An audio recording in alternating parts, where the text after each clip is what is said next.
Presiden Prabowo Subianto memutuskan untuk kemudian menaikkan gaji hakim hingga 280%.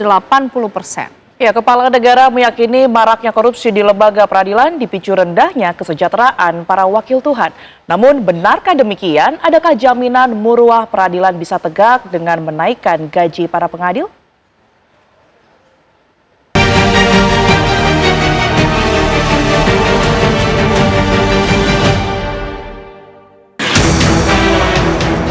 Kita butuh hakim-hakim yang benar-benar tidak bisa digoyahkan, tidak bisa dibeli.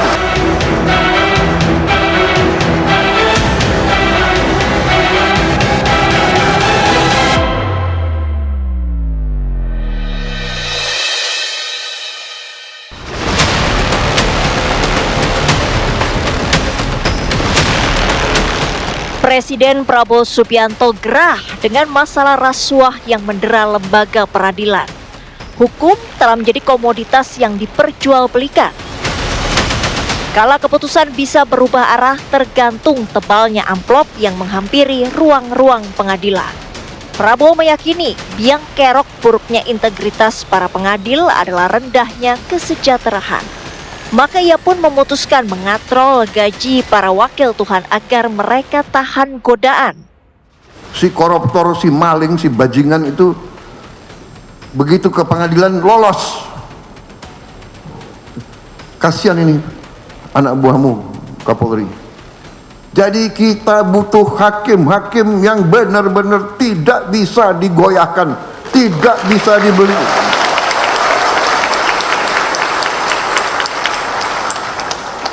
Dan begitu saya jadi presiden, saya kaget. Saya tanya, gimana kondisi hakim? Pak, para hakim sudah 18 tahun tidak menerima kenaikan. 18 tahun.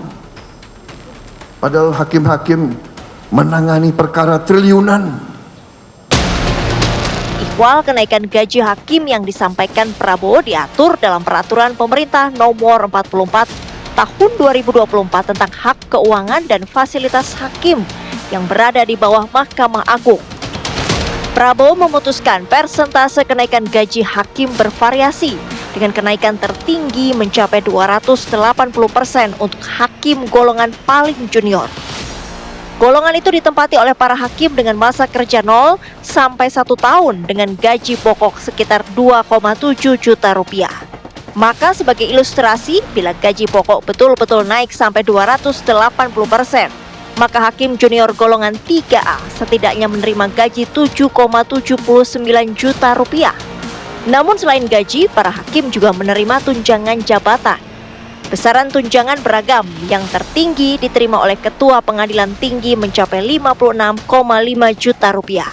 Adapun tunjangan hakim paling rendah sebesar 11,9 juta rupiah.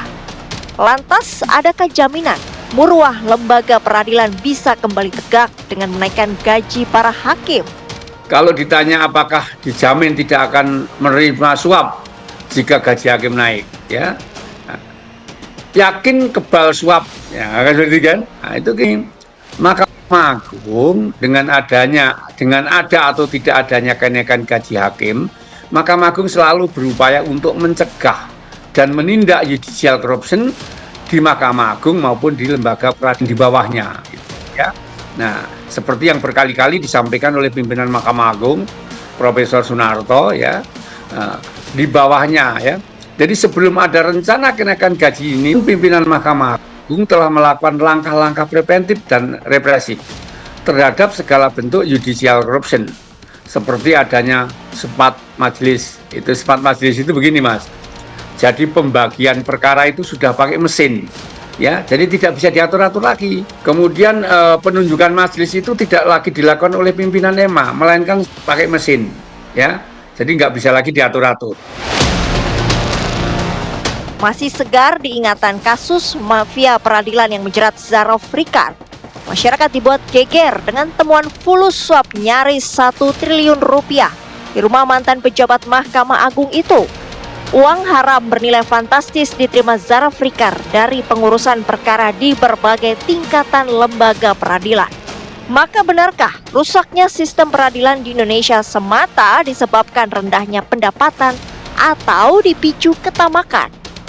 Memang yang kemudian menjadi persoalan kan kadang-kadang bukan soal cukup, ya, tapi gaya hidup yang kemudian tadi ya kerakusan, keinginan yang banyak. Ya, ini yang kemudian membuka pulang-pulang untuk hakim itu masih dalam tanda kutip banyak inginnya dalam kehidupan ini.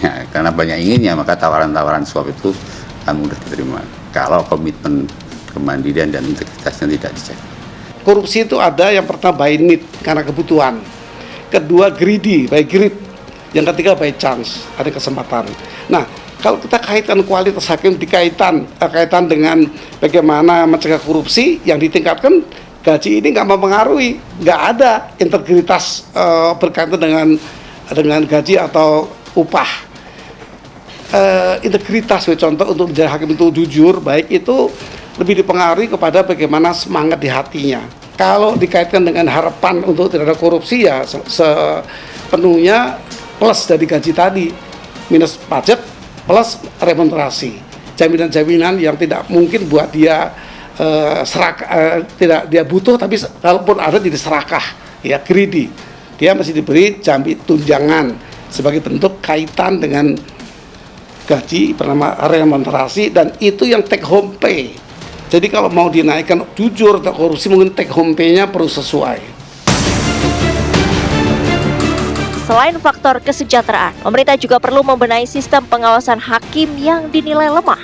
Sebab bila melihat besaran suap yang diterima para pengadil yang mempermainkan perkara, jelas menunjukkan bahwa rasuah yang dilakukan tak semata disebabkan godaan untuk mencukupi kebutuhan. Itu cukup tidak satu-satunya syarat ya. Ada juga ya, misalnya sistem kelembagaannya. Jadi sistem kelembagaannya misalnya pengaturan di mana dia harus tinggal, kemudian dengan bagaimana pengaturan jadwal dia melakukan sidang, kemudian didukung dengan juga lingkungan kerjanya. Karena beberapa kasus suap juga tidak hanya hakim saja, tapi melibatkan orang-orang yang ada di sekitar hakim seperti panitera, staf pengadilan dan sebagainya. Nah, ini yang kemudian pembenahan itu perlu juga. Jadi tidak sekedar gaji, tapi pembenahan di dalam sistem kelembagaan dalam peradilan itu sendiri. Masih ada oknum-oknum yang melaksanakan putusan, memberi putusan tidak sesuai dengan yang seharusnya. Ini karena faktor kelemahan. Kelemahan apa? Kelemahan pengawasan. Pengawasan seperti apa lagi? Pengawasan dari dalam gitu nih, pengawasan dari masing-masing anggota, masing-masing hakim tadi itu, yaitu apa? Soal integritasnya. Maka kan ke Mahkamah Agung dan pengukuhan hakim kemarin kan menyatakan supaya hakim menggunakan hati nurani. Hati nurani itulah kemudian yang bisa mengawasi 24 jam dari perilaku hakim. Untuk memberantas jual beli perkara di lembaga peradilan, maka reformasi harus dilakukan secara menyeluruh, mulai dari sistem rekrutmen hingga penguatan pengawasan. Jangan berhenti hanya menaikkan gaji, sebab besarnya pendapatan tak bisa menjamin integritas seorang wakil Tuhan.